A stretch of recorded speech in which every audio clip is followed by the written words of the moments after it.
Welcome back to the program Focus on Ghana. We're looking at Ghana and the democratic and economic gains we have made since 2000. As part of the president's itinerary, he met a cross-section of the Ghanaian community at the Ghana High Commission at Highgate in London. But before we look at what the president said and some of the speakers, Gabby, you were on a point. Let me quickly let you round up on what politicians are giving us, and we'll have another quick one. Well, I think there's very little issue in terms of political stability, right? Because really people expect the Supreme Court to do his work, and after that I'm sure the country will move on, and it shouldn't be so much of a threat to investors, but of course they're wary, and so much so. I mean, we've had issues with electricity and the rest of it. All these things actually don't augur well for investment, but I think medium to long term the stability is there. The relative stability, economic gains, and even sort of security of your investment and all that within our region. Ghana is still up there, but we need to do a lot more. We need to do a lot more to obviously make ourselves attractive. What is actually interesting is that investing in Ghana means you are aiming at potentially about $500 million, if you like, market within the next 15, 20 years, within West Africa alone. You know, so Ghana can position itself as not necessarily the gateway, but as the center for those who seek to invest and if you like, benefit from the ECOWAS economic zone, you know, the West African economic zone. So really, but we need to do more. I get a bit frustrated sometimes the apparent lack of clarity in terms of how. Well, do you share Gabby's frustration? We need to do more. Have politicians helped us? What they have done, can it push us that far? Yes, I think you need to be watching, listening, and monitoring what is pertaining in Ghana, to be aware of what, you know, the vision is, what the trajectory is.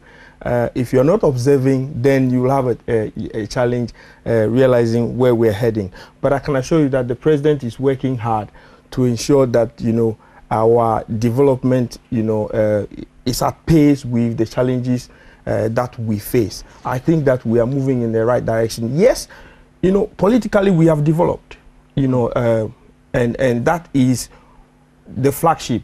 That is what people have readily observed internationally. But in terms of the institutions, our bureaucracy, there are certain rigidities in the system that need to ease for investors, you know, businesses to be able to operate, you know, easily. We also know that infrastructure-wise, we have challenges. That is one key area where, you know, if you have a business, you will have problems if it is not there. The government. So in that sense, haven't our politicians, leaders failed us? Because from time immemorial, 1957 to date, we could have done better. Of course, we have lagged. Even our energy infrastructure is one key example. We have lagged over the years. But the president is facing this head on. And you can see that, of course, he's facing this head on. We have had serious challenges with the electricity supply, as you're well aware of. But the situation is getting better by the day. Our target is to have 5,000 megawatts of energy electricity supply by 2016. We are heading towards that direction, you know, poco a poco. You see? But are we not slowing our pace? Let me encourage our viewers to give us a call and contribute to the program. 0207 501 7701 0207 501 7701. Well, as I mentioned earlier on, as part of his itinerary, he had a meeting with the Ghanaian community at Highgate. This is what the president said. From there we went to Japan and we attended TICAD. There is an increasing interest in Africa by Japan. When we attended the Tokyo International Conference for African Development, the Japanese government pledged $32 billion for investment in Africa. And it's my duty to grab as much of that to come to Ghana. So we're here in UK, and the last 2 days have been very fruitful. We met with Foreign Secretary William Hague, and also met with Prime Minister David Cameron, and we had some quite good discussions. There are key UK companies that have invested in Ghana and that are doing very good business in Ghana. One of them is Tullow, which you know is one of the leading oil companies working in Ghana. And so we discussed issues to do with companies like Tullow, with Lonro that is looking to establish an oil services port, and so many other companies that are looking to put money into Ghana. But we're making progress in reducing all this. Tomorrow, Sunday, I'm supposed to be in Rome to receive an award on behalf of Ghana for being one of the countries that has met the Millennium Development Goal target of reducing hunger, before the target date of 2050. Well, that was the president at the meeting at Ghana High Commission. Now, we would want to look at what he came to do and the meetings he had, the report he gave the Ghanaian community. Now, Wisdom, you are here. You heard him, you were there as well. Yeah. You heard him. That is the picture of Ghana he painted. And of course, his assignments there. People were applauding. Back to, and tying in that to our discussion, where are we going? We're heading towards, alleviating the challenges that the ordinary Ghanaian faces, the ordinary Ghanaian and ordinary Ghanaian businesses face every day. We're heading towards a situation where Ghana will be firmly amongst the middle income economies of the world. We're heading towards an economy where, it will be easy for foreign businesses to invest in Ghana better than it has been over the years. That is the Ghana we are looking at moving forward. And when you listen to the president in his presentation, you realize that he's not swollen-headed about what we have achieved. He's hungry for Ghana to achieve more. We're very ambitious.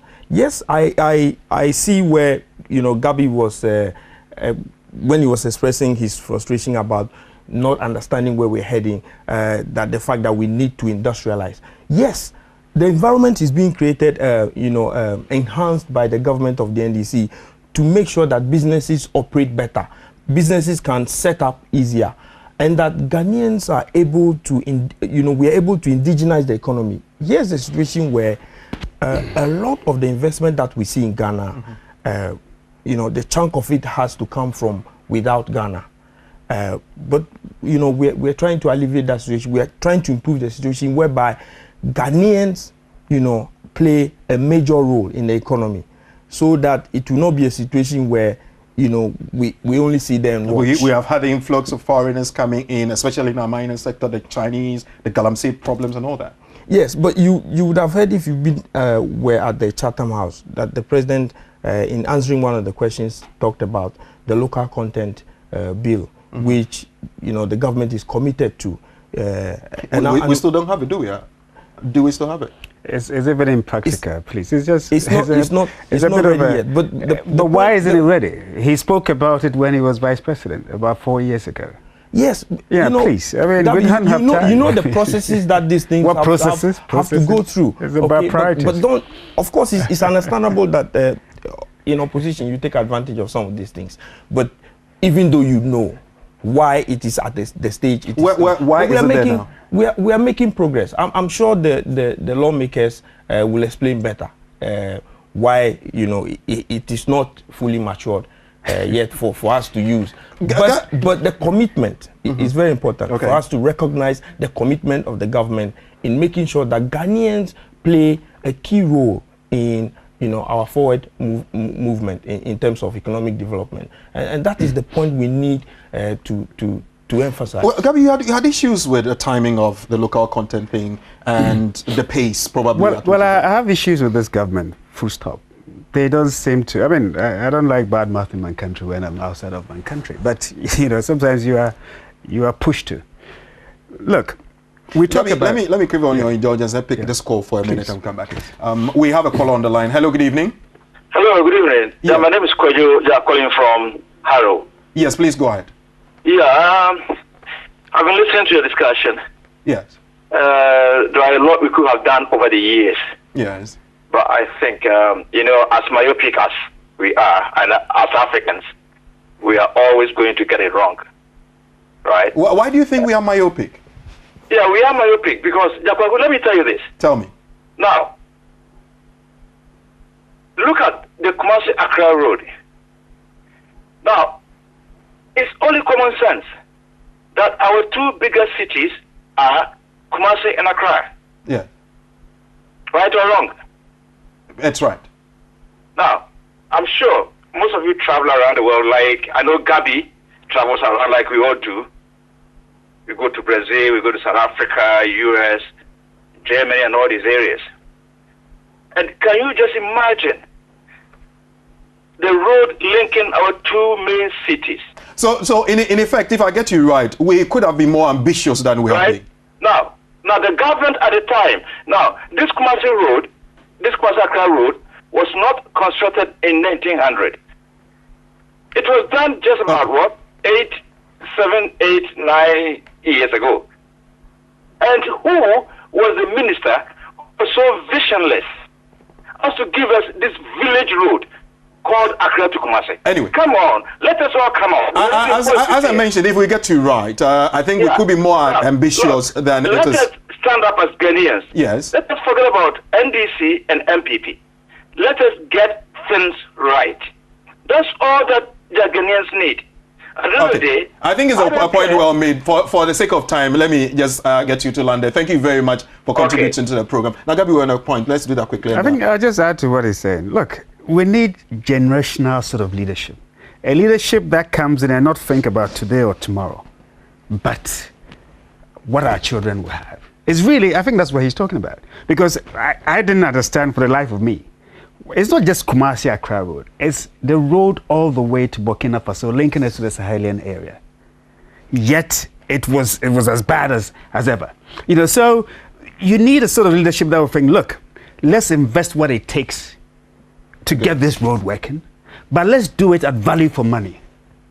And that is what is lacking. Look, let me just make a point. Over the last 4 or 5 years, we've borrowed more money than the whole of Ghana since independence. But ask, what have we done with it? So you may have the opportunities are there, but I think we are not doing enough to leverage the opportunities that are before us. Democratically, we have had challenges. One very interesting thing that happened at the forum is a protest by a group of Ghanaians at the frontage of the consulate. Speaker after speaker commented on that, including the president. 2 schools of thought are found here. On this, Yah has a report. President John Dramani Mahama was in the United Kingdom under the special invitation of UK Prime Minister David Cameron to speak at the G8 summit. He was at Chatham House last Thursday, where he gave a talk on Ghana's democratic gains and ripe investment prospects. The Ghana High Commission in Highgate, London held an open forum for the Ghanaian community on Saturday to interact with the President and his ministers who took a tour of the Commission. There was a good turnout. However, the occasion was marred by MPP protesters outside the Commission. The Minister of Trade and Industry, Haruna Idrisu, used this as a platform to comment at length about the ongoing election petition at the Supreme Court in Ghana, and the President also touched on the demonstrations taking place outside. As we're sitting here today and talking, a few people are outside there. This happens with banana republics. Ghana is not a banana republic. It is when you can't express yourself in your country, you don't have freedom of speech, that your leader comes out and then you go and take placards and say you are picketing him. We have freedom of speech in Ghana.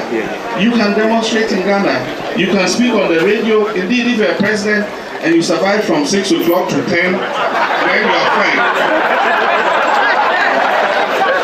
We have the freest expression in the world. And so it's only when you live in some banana republic that you come out and stand in the cold with placards and attempt to picket your... After After the event, those in attendance wanted to interact with the president and his ministers, but didn't get a chance to as he was quickly ushered out by his security team.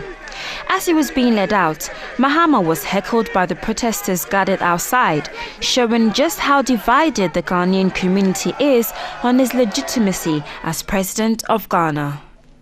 What do you make of that?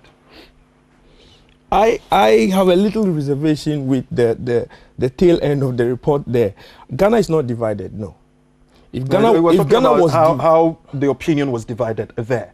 Yes, there were less than 20 people outside. In fact, the police that were kettling them were more than the demonstrators. I saw it for myself. In fact, on coming in, I saw them. Midway, I went out to see if the number had grown. It was the same. And then after the speech, I had to leave. And I saw them. It was the same, you know. But the profile it's being given, I think is undeserved. You see, Ghana is not divided. If Ghana was divided, the opposition would not channel their grievances through the systems that exist, the institutions that exist in Ghana. They would have done something else. You see, so the impression that Ghana is divided is something I think is overhyped, and I don't think it's a deserved impression. Even the demonstration, well, mentioning it, fine, but I don't think that they deserve the profile it is being given. Yes, there's the need as a democratic country for us to protect the minorities, the minority views, which is what they are expressing, is fine. But then there are major things that are happening that we have to be impressed about. The fact that democratically we have developed. The opposition has found let me take another quick break as I've been prompted, and when we come back we'll look at that and discuss the issues that were raised there, especially with the comments from the speakers. We'll be back after this.